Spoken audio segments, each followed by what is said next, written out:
I can't wait to show you how to make your very own resin stands. They're great for drying your art. The first thing I did, I ordered these little drill bits. They're 1.8 mm. I'm going to leave you a full list of supplies down in the description so you can just watch and know everything you need is listed down there. I also got these 2-inch little wooden circles. They are so cute.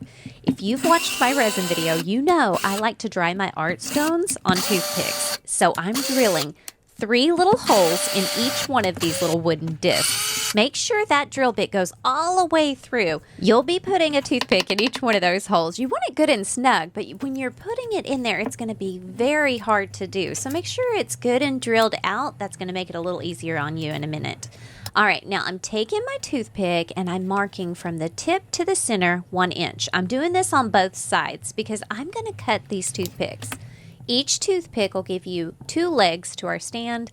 I need 3 for each one. All right, now that my toothpicks are all cut to 1 inch, I am going to put 1 in each of these little holes here, just like this. Now, there's no way I can poke that through there with my hands, so I'm just going to use it like, do you see how I'm just pressing down on this cutting board? That's going to pop it right through there. It's hard, but it's not too hard. Just make sure your holes are good and drilled out, and you can do this. I mean, these little stands are going to be holding our precious art, so we want it good and strong. But don't worry, if you break a tip, if you break a toothpick, if you get resin all over it or paint, they're easy to get out.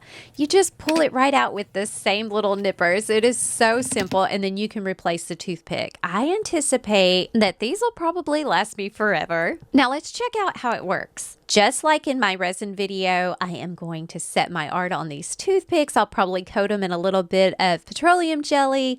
What I love about these is that I can move them around. I can spin them. My hand fits right under there. They're good and sturdy. They're even working on my kindness rocks. Y'all, I love these little stands. I just had to share them with you guys.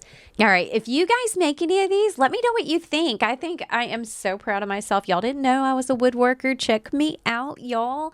I think this is probably my best DIY ever. So anyway, I hope you guys enjoyed this. I'm going to leave my resin video right here. If you want to know how to use these, watch this video right here. Lots of good tips. Instead of using styrofoam, use these. Until next time, rock on.